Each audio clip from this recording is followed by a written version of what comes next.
Welcome back to the latest episode of Tom and Levi's Notepod, our delicious little bite-sized podcast. Today we're going to be discussing the game Stardew Valley, and we're joined today by our special guest, Julia. Welcome, Julia.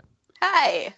Hi, For anybody who Julia. doesn't know, Julia's our moderator for quite a lot of the streams that I do on the channel. She's been a supporter from not day one, but close. Day 2. Since day 2. We're quite happy to have you on to talk about Stardew Valley. Well, Now, thank for you. anybody who doesn't know, Stardew Valley is kind of like a farming simulation game developed by a dude called Eric Barone, is that right? Who's Concerned Ape, and he just kind of saw Harvest Moon and thought, I could make that better. But I just want to ask you guys what your experience with Stardew Valley is. Okay. Yeah, I mean, Okay. I got it last Christmas. It's been out for a while now. It's been out for a long time, but I only recently played it last Christmas, and I was ill, and I had about a week off work, and I played it every single day for about 10 hours or more, and it was just so much fun. I just really got completely engrossed in it. It was great. Yeah, relatable. Like when I first played it, I got my wisdom teeth removed, so I had literally nothing to do, and I just played it all day to forget my pain Yeah. and suffering. It's a good As you do. time sinkhole. You can really sink Yeah. a lot of hours into Yeah. that game. Yeah, it's the kind of game that you can just kind of play for ages and never really get bored because you always set yourself your Yeah. own sort of goals that you do. And I mean, it's like I didn't know about it until I feel like kind of later on because the reviews on Steam are like overwhelmingly positive. Loads of people play it, and it's almost like a kind of like it was more word of mouth. I didn't know about it even though it had amazing reviews at first. It was only because Yeah. somebody recommended it to me because I was streaming on the YouTube channel, and I think maybe it was Bagel who said, just like you should try this game. You should try this. It's just like a farming game. It'd be a good kind of game to stream. So that was kind of my first experience with it. Was just kind of picking it up on the PlayStation 4 and just thinking, I'll give it a go. I don't really know what's going to happen. And then I'm still streaming it today. It's like one of the Yeah. main games I stream because it's so easy for people to like. It's just so People know chilled about- out. Yeah. Like the music also adds to that. Yeah, It's just exactly. I mean, really and the nice. thing is, it seems like a passion project, doesn't it, by this Concerned Ape fellow? Because Yeah. he clearly, you can tell that it's influenced by earlier games. I mean, he was like I said before, he was inspired by the Harvest Moon series because he wanted to make his own kind of Harvest Moon because he felt like all the titles that came, was it like after a certain game, maybe Back to Nature, like started to get Yeah. worse. You couldn't really find like a fulfilling like fan made like sort of alt game that you could like something that was similar to Harvest Moon, so he just decided to make one. He's like, I'll just give it a go. Because when did a I great first job. saw it, I saw a German YouTuber play it, and I was like, wait, this is like Harvest Moon. Because when I was younger, I had this Nintendo DS, and my mom bought, like, there was a GBA slot, and she bought a bunch of GBA games, and this was the only playable one. And I didn't understand anything because it was in English, but I just went with it, and I played it all the time. And I remember one time, we went on a holiday, and I took my DS for the ride, and usually I play like Mario Kart or shit like that, but yeah, I kind of had to throw up because there was so much reading in the game. Just a full disclaimer, please don't leave Julia any nice comments because she still can't read English. Or speak it. Yeah. This Yes. is a robot that she's typing in Yeah, Swiss. texting Yeah. in Swiss. Well, that's it. Like, I mean, I think I played one on like maybe the Game Boy or something like that. Maybe it was the same one that you played, Julia. But you know, Yes. I had a good awareness of English by then, but I still didn't know how to play it, and it kind of passed me by. Yeah, it kind of passed me by. So Yeah, I missed out on a lot really of all play the it. Harvest Moon games. So I wanted to get the GameCube one, and I think I ended up getting Smash Bros instead or something. I don't know. Yeah. Don't you feel like maybe it was almost like, I don't know what it was about Harvest Moon. It felt like something that you had to be a part of a club for, you know? Harvest Yeah. Moon, there was either devout fans or none at all. I felt Yeah. like Harvest Moon felt like one of those games that loads, like, I knew was around. It would always crop up in, like, stores and stuff, but I would just almost be too afraid to, like, approach it. Or maybe as a young child, you just played, like, action-y games or something like that, Yeah. or, like, Pokemon. Just didn't really end up picking it up, and it just Yeah, wasn't the kind of thing. you have to know quite a lot about it to like. You have to know what it's about and what you have to do, because otherwise you're lost and you kind of don't get into it. Yeah, exactly. It seems so It was quite specific, some of the intimidating, I guess. things.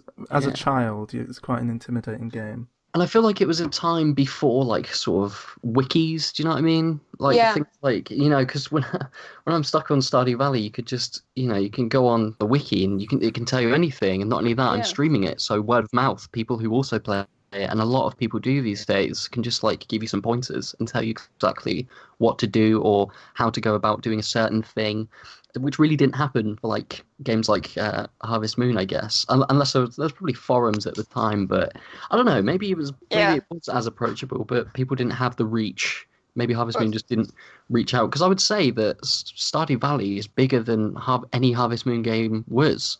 Yeah, of course. Well, I And don't know if that's a regional thing. I don't know how big Harvest Moon was over in Japan. Maybe overseas, maybe some- Asian territories, because that is Some the games, some Harvest Moon games were not even released over here, only in Yeah. Japan. Yeah. Oh, yeah, exactly. So it's. I mean, just to look at Stardew Valley sales, obviously ended up being one of the best-selling games on Steam. If you go on the homepage, you'll probably see it just by best-selling. But it managed to sell over 400,000 copies across Steam and GOG in 2 weeks, which is like massive for a game like that. It was made by one dude. And apparently he was pretty adamant that he didn't want it to be like an early release kind of game, like the early access program. Yeah. I think he said like early 2015, he's like, look, I want to release the game only once I feel it's like complete. It's like a finished game. So this guy clearly put a lot of time in it, and he really wanted it to be. It's a fan service. Yeah, he wanted it to be perfect. Yeah, he didn't want to accept any pre-sale payments. He was like, look, no, I want to sell you a game, like a proper game, and you've got to respect that. Like, you respect because he was making a game that he wanted to play. Yeah. Which is cool. I mean, that's it. The best developers are people who truly love gaming, and most of them do. Most of them love gaming, but he took it into that industry. Yeah, he took it a step above, didn't he? Really committed, because he's like, look, I'm going to imagine I'm the person playing this. And wasn't he like the only one that ever worked on it? Like he had a publisher, but he was the only dev. Yeah, it's published by Chucklefish, isn't it? Yeah. But he just picked someone up to help him publish his game. I think it's predominantly him.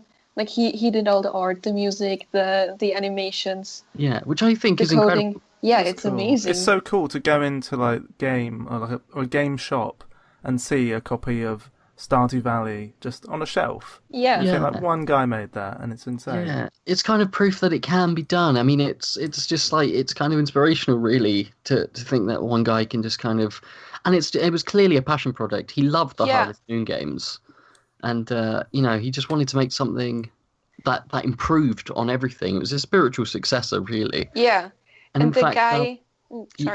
Sorry. You can go if you want. The guy who made Harvest Moon also loves Stardew Valley. Like he's not mad at him for making a better game. Yeah, I think he said he thinks it captures the spirit of his old games more than Harvest Moon's later installments. Yeah. So he felt like Harvest Moon, even he, the creator, knew it kind of lost its way, and that Stardew Valley not only went back to its roots, it expanded in more productive ways that made the game. Yeah. It didn't just pad out, the kind of things that you do in Stardew Valley that get added on through updates all seem like they're encouraging you. It's not just an add-on, Yeah. It's all a part of your whole experience with Stardew Valley, which is, it's impressive. I mean, it's great. The multiplayer add-on, could you call it an add-on? Yeah, the multiplayer is just something that game, it's just perfect for. And has there been multiplayer in Harvest Moon games? No, I don't think so. I'm not sure. I couldn't confirm that, but it's not what I think I've never heard of it. Yeah. No, well, that's great, because we need to play it all together. Yeah. We shall all play it one time. Because Harvest Moon is like a game you play for yourself. Yeah. And it doesn't really... It wouldn't work in multiplayer. Yeah, you wouldn't be like... Yeah, I've never heard anybody go, let's play Harvest Moon together. It just doesn't quite work that way. But when I think of Stardew Valley, I mean, a lot of people would say it would be considered a farming sim, but I think it's more of a kind of a sort of... I mean, it's an RPG game. It's also a life sim. I think to a degree it's a dating sim. Yeah. I think to say it's Yes. a dating sim makes sense because you engage with other people, you make a life for yourself, that kind of thing. It's a proper Yeah, I didn't open-ended. realise how much. I thought when I picked it up, I thought I'm not really going to bother with all that. I actually got really into it, like going to talk to, Yeah. not just on like Yeah, a dating, like making the relationship with just like friends in and the game, just yeah, NPCs. It's cool. every character manages to exude some kind of personality trait, whether you Yeah. like it or dislike it. You know, Or you it's grow that to kind of. like it. Yeah, exactly. And then you kind of get, they all have deep character stories that you didn't expect. You just kind of thought they'd just be like mindless NPCs, but you kind of Yeah, find the more you engage with a certain person or like different people, then it's suddenly you get more engrossed in the world. And like when I'm streaming the game, you get people in the chat talking about their favorite characters and like, oh, this guy's an alcoholic and he's actually battling something. I'm like, whoa, this is way more deeper than I thought it'd I think be. that's why the Yeah. game resonated so well with people. It's because it's so relatable. The whole Yeah. idea of wanting to quit your job and move away and live in the country, work on a farm. I think a lot of people have that ideal, Yeah, especially if you work in a city. it's almost like a therapeutic sort of escape, really. Yeah. You know, like Yeah. you literally you go to start. Say you're like, but you've been working all day, or like you've been doing like schoolwork or something, and you come home and it's almost like this pleasant music is playing, and you can just water your crops, and it's not necessarily taxing. It's just quite relaxing to just kind of disappear for a while and just be like, I'm Yeah, just gonna go to my farm. Yeah. yeah, And that's then what I you go like. to Sorry, carry on, Julia. no, no, and then you go to the mines or you go fishing a bit. You just do whatever you feel Yeah, like, and and it doesn't hurry. Yeah, yeah, you like kind of that's why I map like your it on the Switch because I just pick it up and I'll put in a day. I'll just play for one day. That's like 10 minutes. yeah, exactly. It's a It's pick up and it's nice. a perfect Switch game, isn't it? It's Yeah, great for that kind of thing. it's Um, amazing. Also, here's a fun bit of trivia. I heard that apparently Stardew Valley on the Switch actually came out on the 2017 Harvest Moon. Really. What a crazy bit of trivia I found there whilst I was doing Wow. my And research. I thought that was pretty the impressive. thing is that the newest Harvest Moon is like people really don't like it. Well, what was an amazing kind of like passing of the baton was when Yasuhiro Wada, the creator of Harvest Moon, kind of gave it his like he said this is great, and that was enough for them. I think they should just stop making them now. Maybe Yeah, or Yeah. maybe give like the Harvest Moon title to Concerned Ape to make a fully fledged sequel. yeah, Make a that they crossover. can work together. Yeah, Because but yeah, Harvest Moon isn't only like I said, you can go to the desert. You don't even yeah, have the possibility in Harvest Moon to go somewhere else. You just exactly. have when it's raining or when it's snowing, and you can go to the desert with the bus and go mining there, or go to the casino, or Yeah, there's so much. just It's so fully fledged that it really makes me think. Because when I first heard about the game, now from before I thought, okay, it's a farming sim, but now I just think it's way more than that, isn't it? I mean, Steam's description, the first line of the description is Stardew Valley is an open-ended country life RPG, and I honestly yeah, think that sums it up the best. yeah, that's actually what it is. And there's so much to the game, but I love that they don't like throw it all in your face. You just have to work to unlock stuff. Yeah. I mean, you could play the game without planting a single crop if you wanted to. Yeah, you can just go fishing. Yeah. Yeah, the thing about Stardew Valley is you can really kind of do whatever you want. There's not necessarily a time limit unless you make one for yourself. You Yeah, set I these think goals for that's the yourself. best. That's my favorite part about the game is you have to set your own goals. If you you want to get married, you're gonna have to talk to that girl every single day. Oh, you wanna go to the bottom of the mine? Well, get down the Yeah, mine, you bastard. yeah, exactly. And Get like, better, get a new sword, earn different things. yeah, you actually have to work for it. It's quite ironic that it becomes like a job. Yeah, and like Yeah, it does quests in a kind of like meaningful way. Oh, guess what? You can improve your friendship. You're helping someone, so you're gonna improve your relationship in your farming life with this person, and you can yeah, do this and do that. or that person wants an octopus. Well, you can go get one only then Yes. and then. So you have like a challenge for your own. Yeah, so now you're finding out like when can I get this fish? Like maybe I'll go at nighttime because I get a specific fish. I love Yeah, fishing in video games, which fishing kind of is so draws me. fun. Yeah, it kind You of get, brings I me don't know back. why. It's just Well, Tom, relaxing, it's isn't it? it's it's it's a nice segue, Tom, into the kind of games that we played beforehand, and then we play Stardew Valley and we think, oh, this reminds me of this. You So was mean there any? Animal Yeah, Crossing Yes, reminds I don't know what it is about Animal Crossing and Stardew Valley because they're so dissimilar. There's no farming in Animal I Crossing. certainly think there's similarities though. No, I yeah, mean, okay, but I they mean, both they like both as a mention kind game, of Yeah, I mean, obviously, like we're not going to connect them and say that they're, oh, if you want to play this, play Stardew and Animal Crossing. It's not that kind of deal, but there were certainly things, certainly aspects of it that reminded me of kind of Animal Crossing. I think the fishing obviously is a massive one, but also engaging with other people Yeah, and learning about creating people. Yeah, relationships or between just the characters. relaxing feeling to it. Yeah, It's not. You There's don't no have to rush. kill. You don't have to kill people. You can just play however you want. yeah. I mean, Concerned Ape said he was inspired by other games, including Animal Crossing, Rune Factory, Minecraft, and Terraria, adding features seen in those titles, such as crafting quests and combat. That's a All of Yeah, point. which, There is a lot of yeah. The farming combat. to those. Oh, sorry, yeah, the combat. But there's also a lot of farming in games like Minecraft and Terraria. yeah, exactly. I mean, like, and the thing is, he's kind of meshed all of his sort of inspirations and created a fully realized sort of experience, which is what I really like. It's kind of, it has a splash of Minecraft about it. It has some Terraria, Animal Crossing, the fishing, the engaging with people. He's clearly played these games. He's clearly loved these games, and he wants to bring that out in some way, which I think is just Yeah, admirable. but Yeah. not just like outright copying them, but making the idea into his own game and combining them, the aspects that he liked. Yeah, exactly. It And just I feel like I'm a part of a community, oddly, in playing Stardew Valley, because obviously I'm streaming the game, which means that I have people come and go and tell me about it, and it's really nice. It never seems the kind of people that play Stardew Valley. It's such a chill game that encourages people to just be more relaxed. I think when I pick up my Switch and I just play Stardew Valley for like 20 minutes, it's almost quite relaxing. And I've played it, and it's like the end of the night, and like I'm about to go to sleep or something. I'll just pick it up before I go to bed or something. It's just that kind of like it's a game that everybody needed but didn't know they needed. yeah. Yeah, yeah, It that's is a nice way also of putting it. I love the aspect that you start out so small, but you're never really stressed out. Like you grow in the game without it feeling overwhelming. Yeah, it just kind of takes you away. I think I didn't realize I needed that game because I always like to find games. Oh, what's a good game I could play for like 10 minutes or kind of things like that. I feel like I was always searching until I picked up Stardew Valley, and that is the go-to game now. I don't like. I'll probably play this.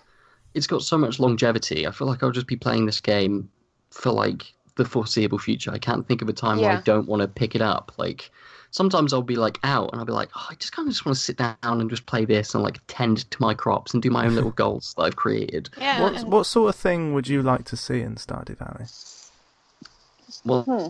like new features. Yeah, I like what mean, would you think would uh, be a cool addition? Be it an event or something And technical. they added he added some events like that. If you're not married and you're dating everyone, like every bachelor and bachelorette, they will like call you out on it, which is What really all of cool. them? They'll all Yeah. The all the girls will meet up, and if you enter that house, they will just be like, you're not dating any one of us right now, that's cool. and with That's the good. guys as well.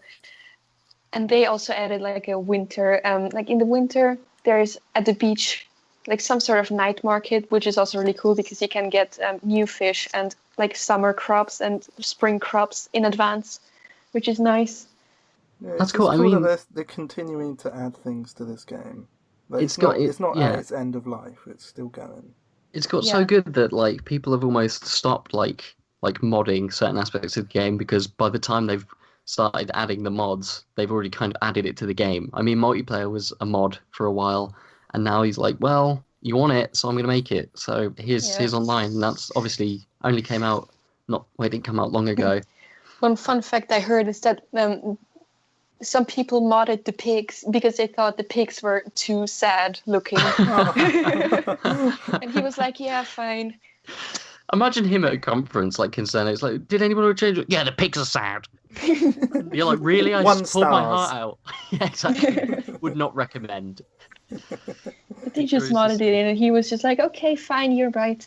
I just love to see, like, love to imagine what a raw kind of like build of Stardew was like, and what he did to change it, and the kind of process that he went through to make that game. I just wonder what, like, Yeah. wonder if there were I can aspects of it that he imagine it took was out. probably just a farming game at the start, and then it just grew into this little world. with a village. Yeah. It's kind of what you hoped every Harvest Moon game would achieve, but didn't. It went backwards, which happens too often with video game series, doesn't it? Sometimes it Yeah. just takes it plateaus and then it just goes down. And even the creator of Harvest Moon said that. But you feel like Stardew Valley is just one game constantly being expanded upon that you just think's gonna like continue to be. You're confident in the knowledge that they're gonna keep making it better. Like Concerned Ape seems to care enough that he's constantly doing it, and he's probably and he deserves all the kind of what the critics say. He deserves all the positive criticism for it. Yeah, because I think he knows when to stop as well. He won't overdo it. Yeah.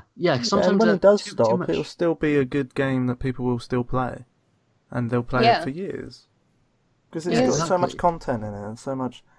There's something so satisfying about visiting your little farm that you crafted yourself and built from nothing, from that little scrappy bit of shithole land that you're given at the start. Yeah, it reminds me again then. So I think of like Tom and I played Minecraft a lot. For example, one time when we were in our journalism course in breaks, we would build a castle, and we'd just be proud of what we'd created on this video game. And when I'm in Stardew Valley, unfortunately not on the stream. If you're looking to my streams as my creativity, that's not the case. But on my Switch, like I can sit and like spend time building around little pathways and having like a very neatly organized farm. And it's just like, I did that. That was all me. Yeah. It's like a nice little... And you keep everything. You store everything, so you can you keep like sap, so you can make fertilizer. Yeah, exactly. Everything has like a purpose, and you didn't realize. Like, I remember when I first played, I was like getting rid of sap every time, or getting rid of this, getting rid of that, and then they like there's a use for everything. Like a broken CD, put it in a recycling machine, that kind of thing. Yeah, and you get quartz. It's like amazing. Yeah, exactly. Like this is the kind of thing. Like he thought of everything.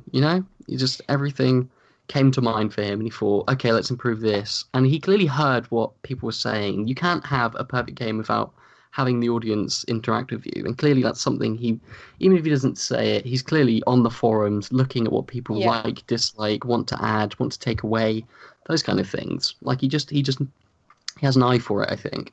Yeah. Like also that like people wanted to like help Pam because she's poor and lives in a trailer, and now you can build Pam a house apparently if you're good enough friends with her. Yeah, exactly. It's like really cute. That's awesome. Again, we always go back to the fact that Concerned Ape is one man, and then when you hear what like people are saying to like developers like EA, like do this, change this, it seems to fall on deaf ears. Nothing changes. The same model, the money-making model. Like you can clearly tell that he's for. Well, because it's only him. He's got so much control. He does whatever he wants. Which is amazing, which makes it so much better, and it's why we should kind of try our best, like as a gaming sort of audience, to encourage these independent sort of creators, because they do it. They're not making a ton of money at the start. They're doing it because they want to make a great game. Yeah, it's certainly not a money grab for him because the game isn't even expensive. No, I was going to It's say really it's affordable. It's such good value for money, and I picked it up on sale at like £8. Yeah, I think I did the same. No, actually, I think I bought it full price, and I'm happy I did, which I don't say often. I've bought it like again since I bought it on PC and the Switch. Yeah, I mean, we should continue. We just need to continue to support the people who really love the games and put the effort in. I mean, look at things like even for bigger games, even for AAA quality games. Think of CD Projekt Red in The Witcher 3, and like the amount of time they put into that, and like the fact that like the little things that gamers remember, like putting in a manual and a map. And like when I bought The Witcher, it came with like a CD, that kind of thing. Like people forget about these things, but they mean a lot when you see them crop up again, because it reminds you of why you love being a gamer. Yeah, it adds to the nostalgic value of a game, the whole experience behind it, and then therefore you go back and play it. Yeah, and it's sad to think down the line. You get when I get a manual in a game, I'm shocked, which is like sad, because that used to be a staple of getting a video game. Yeah. And I loved reading through those. Yeah, I would be on the way home in the car when I just got a game for like maybe my birthday or something. I'm just like flicking through the manual and stuff like that. Or there's a map of the world in the game. Like it's like people don't do that anymore. It's like, well, that doesn't make money. That costs more money to make, so we won't do that because it saves money, because we want to make as much money as possible. They only do it in like collector's editions. Yeah, exactly. Buy this 30-page art booklet and pay an extra 50, 60 for this. It's a shame. It's just Like in-game items. in Bayonetta, there was this like collector's edition with the steelbook and the 2 games like Bayonetta 1 and 2 and some cards and the nice packaging, which was affordable. But like back in the day, they would just do that. They would just do it. It would be the same price of a game, And I feel like Stardew Valley and the way it was developed is a kind of like a stepping stone, really, and shows that this is what gaming is. This is what people are going to buy this. Just commit, because we're going to get this year Black Ops 4 Battle Royale is a big thing. We'll talk about that in another podcast, Tom, I'm sure. Yeah, we will. And you just Stardew Valley is that like kind of beacon of hope, for gaming, for gamers. Ever since we lost Farmville. Oh my god, yeah. Don't get me started on like those farming games. I just wanted to say that the stepping stone, there have been so many Stardew Valley-like games coming out. Yeah. Because people forgot that those games existed and those games can be good. And of course, none of them is as good as Stardew Valley because... No, it'll eventually oversaturate the market a bit. That's the thing. Yeah. I mean, we look at fads in gaming. The thing is, you don't want there to be an overcrowded amount of Stardew-esque games, because then you don't want Stardew to be forgotten amongst that pile. Remember when Stardew kicked off this whole trend and then it fell off because people were oversaturated? It oversaturated the market. Most of those games aren't nearly as good. They're just trying to copy Stardew Valley, but don't have any new ideas. And like the graphics are worse, and the music is worse. But one I'm actually looking forward to that is coming out in 6 days, I think, is Graveyard Keeper. It's the same principle, but you're a graveyard keeper, and you have to do something with bodies. And I think it's really macabre. That's cool, because it's doing what Stardew Valley did for Harvest Moon. I'm going to take this game and do something different. Yeah. Nice. It's kind of a dark turn. Yeah. If that continues to happen, then I don't mind. As long as people are expanding and breaking the mold a little bit with video games and not bringing out the same... I heard the devs from Graveyard Keeper are the same that did Punch Club. I don't know if you know that game. No, I've not heard of that. Yeah, it's just like a similar graphic style. It's pretty cool. It's just a dark turn on Stardew Valley, and I kind of like to see that. Yeah, and just to see I just want to see games that are from smaller people who clearly care, because. Not saying that some don't care, but look at some of the early access games on Steam and just kind of tell me if this is not just kind of a cash grabby kind of, this is what people like. So we've spent our 5-man team have made this, and I kind of think, I don't know, I don't really care. And a game's in early access. How long has Fortnite been in early access? Do you know what I mean? Yeah. It's just it's for people who can't afford PUBG, and it's more goofy. Yeah. We're going off tangent about Fortnite and Battle Royale. There are a million other podcasts where we can explore this, but I think the general consensus is Stardew Valley is worth your time. It was made by a guy who's passionate about the type of game that you're playing. It's constantly supported. People work together. There's wikis, there's knowledge, and you feel good for playing it. There's a deep lore in this game. There's so much there. It's packed in. It's cheap. It's just something that I can't recommend enough, and shall be streaming on this channel whenever I can. Yay! What would you rate Stardew Valley? How many Rotty Toms? That gets a fantastic 18 Rotty Toms, Tom. Oh my god, I'm going to give it a record-breaking 6 Rotty Toms. Oh my god, don't say 4, Julia. Don't say 4. Oh my god, she's going to say 4. Can I say 4.5? Yeah. Yeah. Amazing. A 4 Rotty Toms, and we can sign off with Julia. Well, thank you so much for joining us, Julia. Yeah, thank you for having me. It's happy to have you, despite your lack of English. Yeah, I mean, it's a shame I couldn't understand a word you said. I'll try harder next time. I'll put subs. We'll have those in post, don't worry. Yeah. Okay, well, thank you, everyone, and see you next time. Bye. Bye.